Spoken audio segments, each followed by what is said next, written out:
एक बहू से ससुराल नहीं चलता।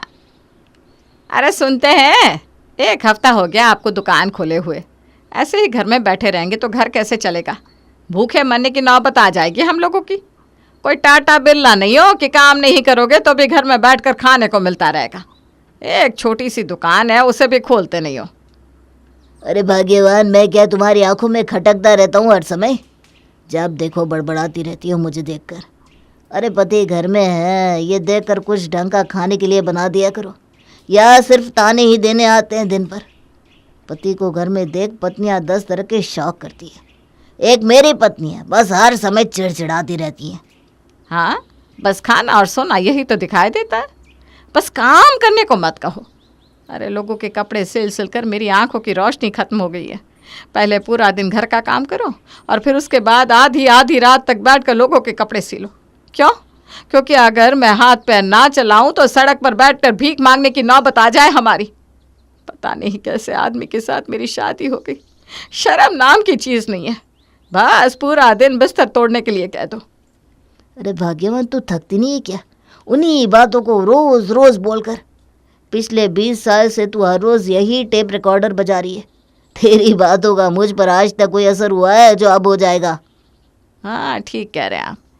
जब 100 ढीढ़ बने होंगे ना, तब आपने जन्म लिया होगा। और खुद तो जैसे हो वैसे हो, मेरे बेटे को भी अपने जैसा बना लिया है। तुम्हारी यही हरकतें देख देख कर वो भी 1 नंबर का निकम्मा और कामचोर हो गया है। पूरा दिन बिस्तर पर पड़ा रहता है। इतना बड़ा जवान शरीर हो गया है, हट्टा कट्टा होकर भी बस पूरा दिन 4 पाई पर पड़ा मोबाइल में उंगलियां घिसता रहता है। अरे यही लक्षण रहे तो कल को कौन अपनी बेटी ब्याहेगा इसके साथ? पूरी जिंदगी ऐसे ही फिरता रहेगा, कोई पूछने वाला नहीं मिलेगा। अरे क्यों नहीं करेगा कोई अपनी लड़की की शादी?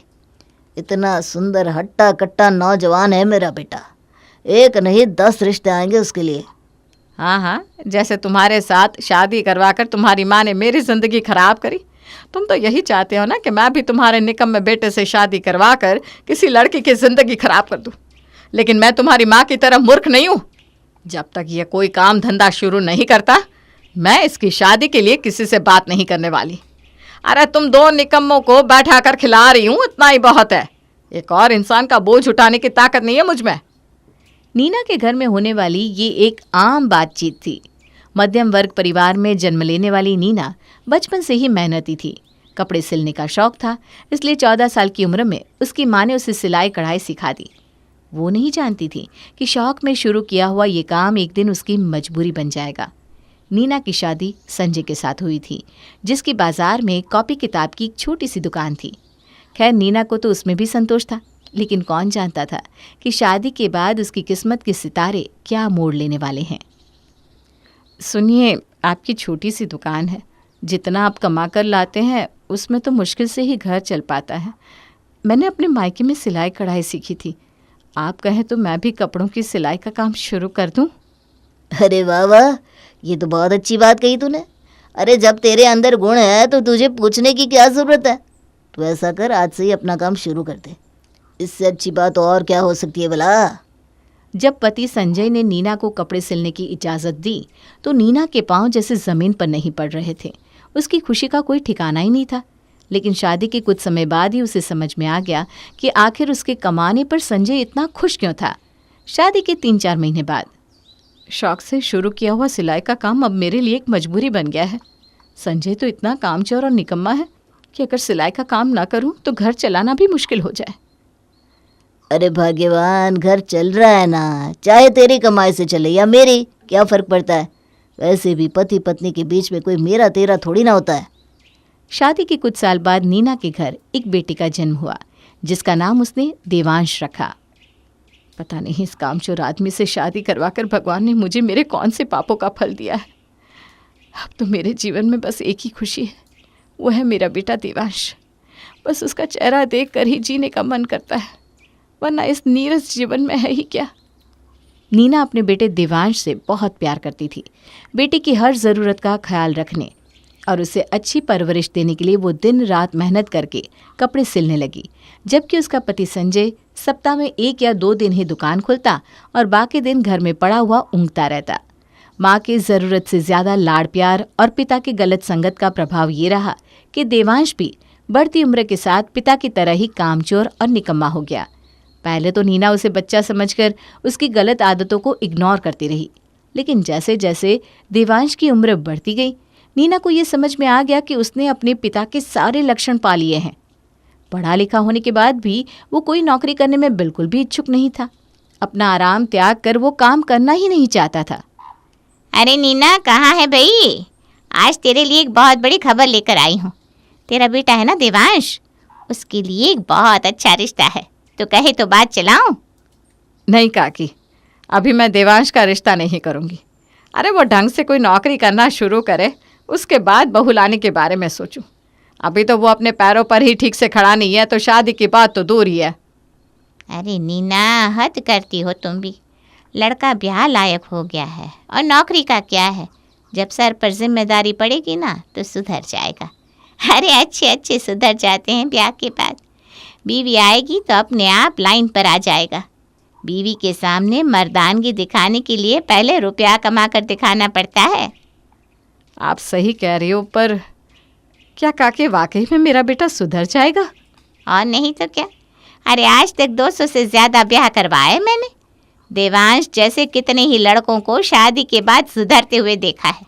अरे तू बिल्कुल चिंता ना कर, अनपढ़ और गंवार सुधर जाते हैं, तेरा बेटा तो फिर भी पढ़ा लिखा है। अच्छा सुन, लड़की का नाम है शेफाली, सरकारी नौकरी करती है लड़की, बस थोड़ी सी ना लंबाई कम है। अरे नहीं नहीं काकी, मेरा दिल नहीं मानता, मैं ये नहीं कर सकती। जब तक देवांश कमाना शुरू नहीं करेगा, मैं इसकी शादी की बात नहीं कर सकती। 2 दिन बाद। मेरी आंखों से तो दिखाई देना बहुत ही कम हो गया है। सिलाई का काम अब मुझसे हो नहीं पा रहा। मेरी आंखों की रोशनी जाने को तैयार है, लेकिन इन दोनों बाप बेटों की आंखों में शर्म ही नहीं आ रही। अरे मैं तो कहता हूँ इस लड़की के साथ अपने बेटे का रिश्ता करवा देते हैं। कम से कम ये रात रात भर कपड़े सिलने से तो तुझे मुक्ति मिलेगी। लड़की की अच्छी नौकरी है, इज्जत से 4 पैसे कमा कर लाएगी, तो हमारा घर भी अच्छे से चलने लगेगा। नीना लगभग मजबूर हो चुकी थी। इस रिश्ते के अलावा उसे अब और कोई राह नजर नहीं आ रही थी, इसलिए मजबूरी में वो अपने बेटे देवांश के लिए शेफाली का रिश्ता लेने को तैयार हो जाती है। देख नीना, पहले ही सोच ले, लड़की की लंबाई का बाद में बतंगड़ ना बनाना। अरे लड़की की लंबाई कम है तो क्या हुआ काकी, लड़की गुणी तो है, पढ़ी लिखी है, अच्छी नौकरी है। हमारे घर आएगी तो हमारे कष्ट दूर हो जाएंगे। बस काकी, आप किसी तरह जल्दी से मेरे देवांश का रिश्ता इस लड़की से करा दो। शेफाली की लंबाई कम थी, जिसके कारण उसके माता पिता को उसके लिए योग्य वर नहीं मिल पा रहा था। देवांश पढ़ा लिखा तो था, लेकिन वो नौकरी नहीं करता था। काकी ने आधा अधूरा सच बताकर देवांश और शेफाली का रिश्ता करा दिया था। शादी के बाद, सुनिए, अब तो शादी को 2 महीने होने को आए, अब आप इंटरव्यू देना शुरू करिए ना, ऐसे कब तक घर पर बैठे रहेंगे? शिफाली, तुम्हें क्या लगता है मुझे नौकरी की चिंता नहीं है? अरे कोई अच्छा सा ऑफ़र मिलेगा तो मैं तुरंत जॉब कर लूँगा। हाँ, लेकिन क्या बताऊँ, जितनी मेरी योग्यता है उसके हिसाब से मुझे नौकरी नहीं मिल पा रही है। देखो देवांश, नौकरियां कोई थाल में परोस कर नहीं मिलती है, उसके लिए तुम्हें बहुत मेहनत करनी पड़ेगी। अरे तुम इंटरव्यू देना तो शुरू करो। और सबसे बड़ी बात, हर बड़ा काम भी पहले छोटी शुरुआत से ही आगे बढ़ता है। अभी स्टार्टिंग में आप कोई छोटी मोटी जॉब ले लो, थोड़ा अनुभव हो जाएगा तो अपने आप अच्छे ऑफर आने शुरू हो जाएंगे। तुम्हारी सरकारी नौकरी लग गई है तो तुम खुद को कुछ ज़्यादा होशियार समझ रही हो क्या? हैं? तुम्हें तो बस ऑफिस में जाकर 8 घंटे पूरे करने होते हैं। प्राइवेट नौकरी क्या होती है ये तुम क्या जानो? दूसरों को भाषण देना आसान है, करके दिखाना मुश्किल मैडम।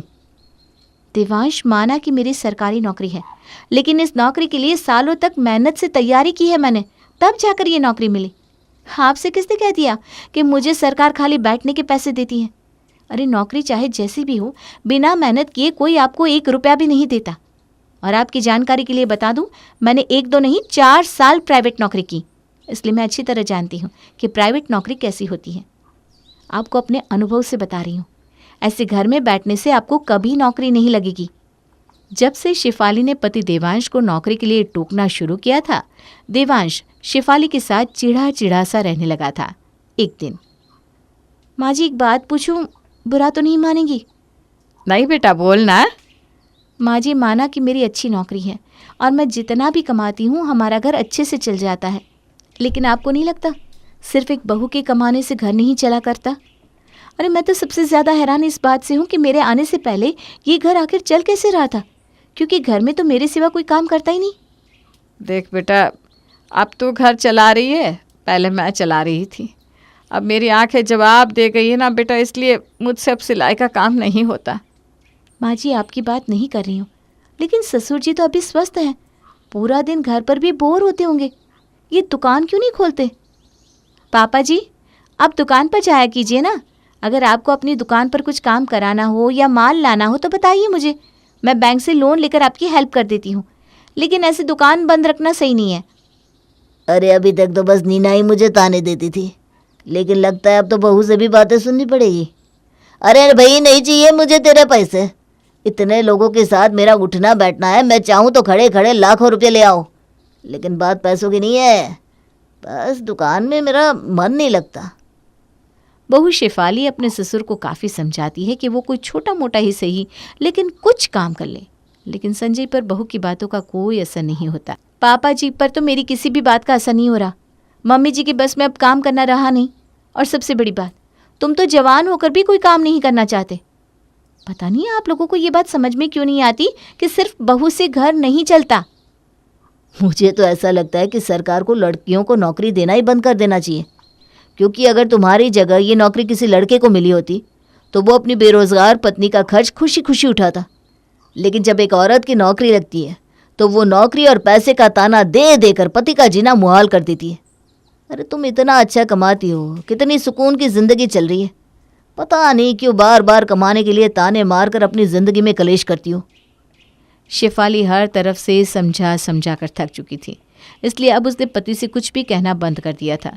कुछ महीनों बाद अचानक ही पता चलता है कि शेफाली माँ बनने वाली है। शेफाली आज मैं बहुत खुश हूँ, मेरा बच्चा इस दुनिया में आने वाला है, तुम देखना मैं उसे राजकुमारों की तरह पालूंगा। अच्छा, राजकुमार को पालने के लिए दौलत कहाँ से आएगी ये भी तो बता दो। देवांश पत्नी की बात का कोई जवाब नहीं देता। कुछ दिन बाद अचानक शेफाली की तबीयत खराब रहने लगती है। शेफाली, घर का काम, नौकरी और बच्चा सब कुछ एक साथ संभालने से तुम्हारी सेहत पर गलत असर पड़ रहा है। मेरी सलाह मानो तो कुछ महीने की छुट्टी लेकर घर में आराम करो। इस समय तुम्हारे लिए सबसे ज़रूरी तुम्हारी प्रेगनेंसी और ये बच्चा है। सेहत अच्छी रहेगी तो जीवन भर नौकरी करना। डॉक्टर की बात सुनकर शेफाली ऑफिस से छुट्टी ले लेती है। मतलब अब अगले 1 साल तक तुम घर पर ही रहने वाली हो? अरे तुम मेडिकल अपने ऑफिस में लगा दो ना, फिर सैलरी क्यों नहीं मिलेगी? सैलरी तो उन्हें देनी ही पड़ेगी। ऐसा नहीं होता देवांश, मेडिकल देखकर ही मुझे छुट्टी मिल रही है, लेकिन उन छुट्टियों का कोई पैसा नहीं मिलता। आप सबकी बातें सुनकर तो मुझे ऐसा लग रहा है कि शायद मुझे इस बच्चे को दुनिया में लाना ही नहीं चाहिए।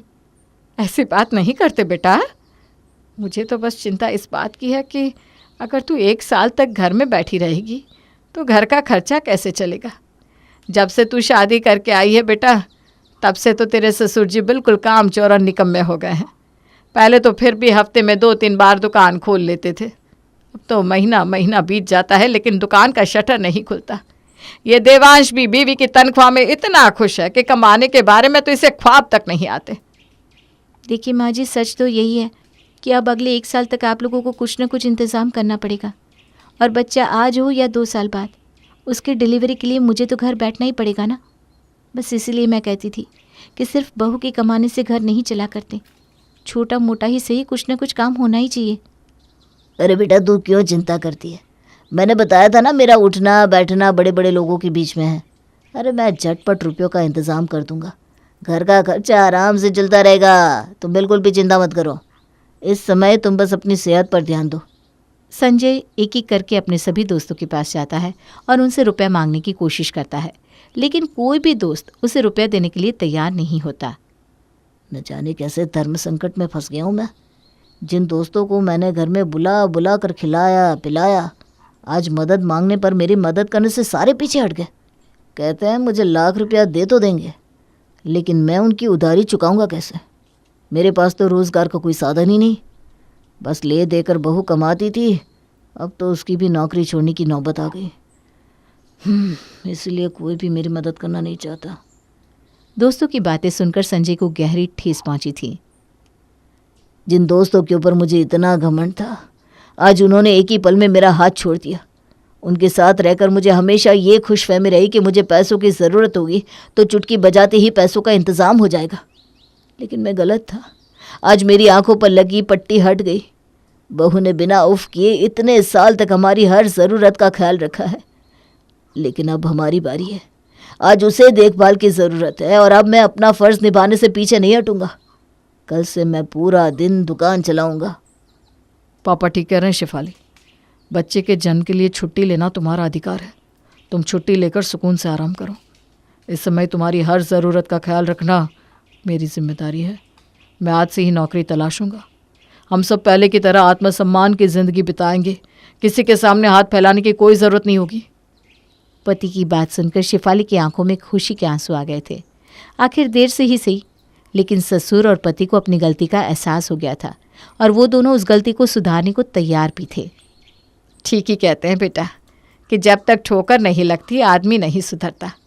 आज जब अपने ही दोस्तों ने ठुकराया तब इन्हें समझ में आया कि जेब में रुपया होना कितना ज़रूरी होता है।